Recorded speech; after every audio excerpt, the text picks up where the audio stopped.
Hello everyone and welcome to the channel. I'm Emmanuel, I'm an airline pilot, and welcome to the approach tutorial in the JustFlight Avro RJ. I'm starting this one a little bit earlier than what we normally would do because I want to cover a couple of additional aspects that we have not covered in my other tutorials. Those are going to be the standard speeds that we are normally flying and a little bit of FMS handling.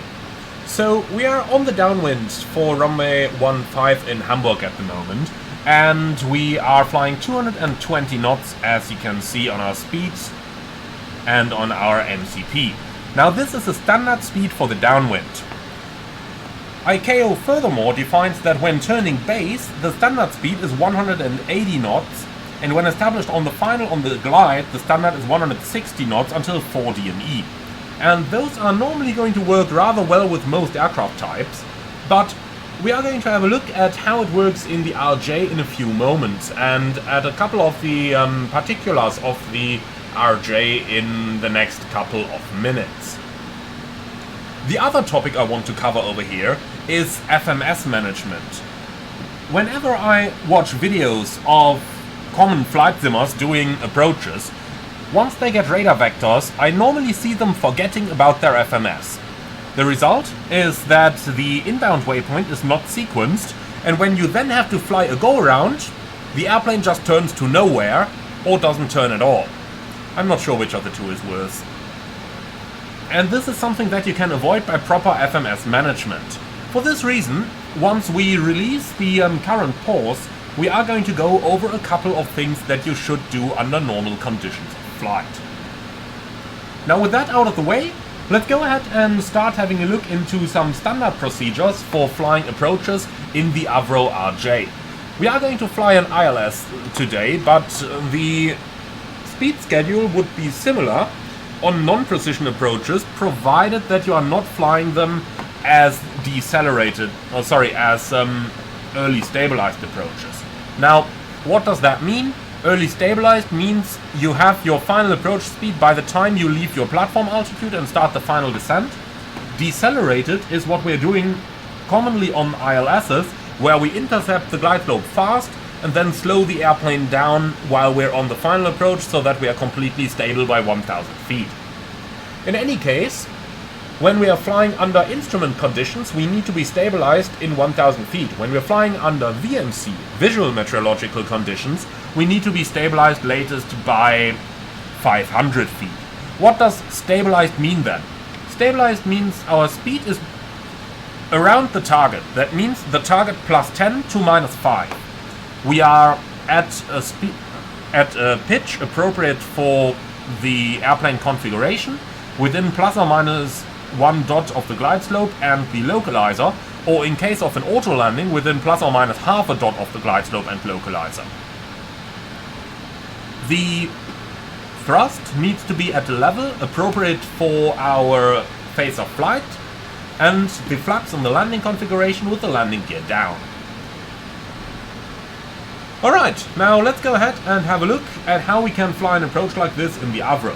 As always, you can use your little flip chart up here in order to help yourself with a couple of backgrounds. So for example, you've got the approach speed summary over here, which really is a lot of information, but let's go over the standards that we are going to use in a practical example now. Okay, we can put that away again. I am going to release the flight, and we are now about to get a radar vector onto a base, which is going to be a heading of around 240. Well, let's make it heading 230. So let's turn heading select. We're also going to descend to an altitude of 3000. Level change 3000. As we're turning towards the final, let's go ahead and start reducing our airspeed. As mentioned, 180 is the ICAO standard speed. We can fly slightly faster if the speed enables it. However, we can see VFTO is 179 at the moment, so let's go down to 180 or even to 179, as that equals our standard speeds. Next up, as I mentioned, we got to tidy up our FMS. And this is quite easy to do.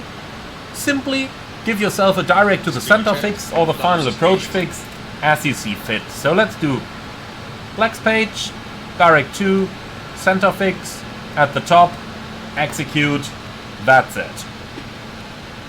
Alright then, turn left heading 180, cleared ILS approach runway 15.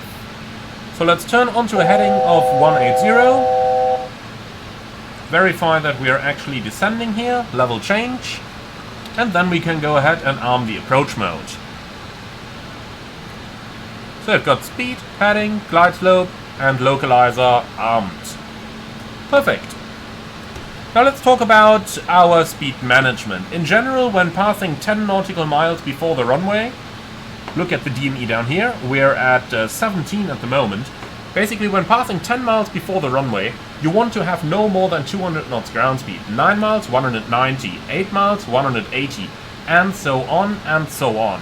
So these are the standard schedules that we really want to follow.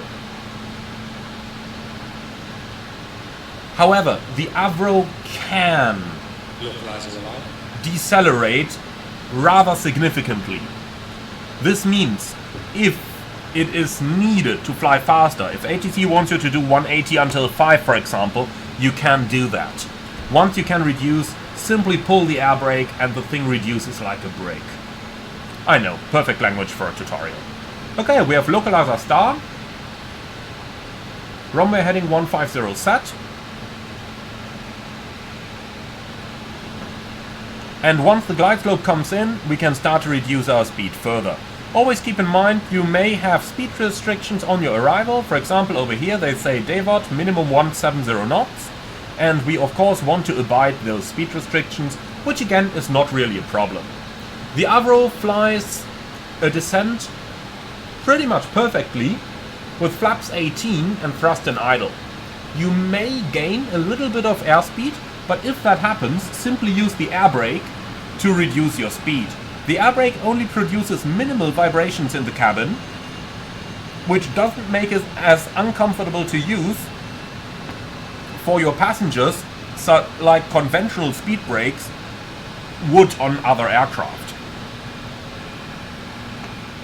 In general, my recommendation here, if you are already down and level at your platform altitude, wait until the glide slope comes in, and at about 1 dot from the glide slope, select flaps 18 and dial your speed back towards 160 knots. That gives you a schedule which normally works pretty well. So the glide slope is coming in, we're about to cross DVOT, and once we're 1 dot below the glide slope, I am going to select the flaps to 18 and continue our approach. So we're at 1 dot now, flaps 18, speed down towards 160, which works well for pretty much any of the Avros. Glide slope is armed, and glide slope capture. Set your go around altitude, 4000 today, as you can see down here on the missed approach as well. Speed checked. So the speed is down, the glide slope has captured, and that's it. And like that, we can fly down on the approach. We don't need to extend the landing gear just yet. We can do that when we're about at 6 nautical miles. In VNC you can even do it at 4 nautical miles, but especially in the beginning I would recommend to get a little bit more comfy with the aircraft before doing things that close to the runway. As you can see, idle thrust, flaps at 18, and the aircraft maintains a very nice speed somewhere down here, close to 160 in idle thrust. Okay, we are descending on the approach, and at 6 nautical miles, which normally equals 2,000 feet above the field elevation on a standard 3-degree slope, we are going to continue to configure the aircraft. When we continue with the configuration, it is important to know that if you select 24 before the landing gear is down and locked, it is not sufficient just to extend the gear, it has to be locked. So let's extend the gear now, and now we wait until we get the 3 green lights. Once we get those, we can select the next flap setting. Alright. Flaps 24. Okay. Flaps 24. Then we can dial down our speed. We can see VREF is now 121 knots. So let's dial in 126, which is VREF plus 5. And then we can extend the flaps in schedule.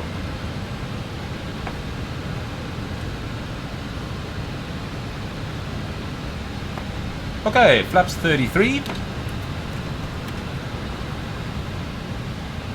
And with that, we've now got to assure that by the time we reach 1,000 feet above the ground, we are completely stabilized.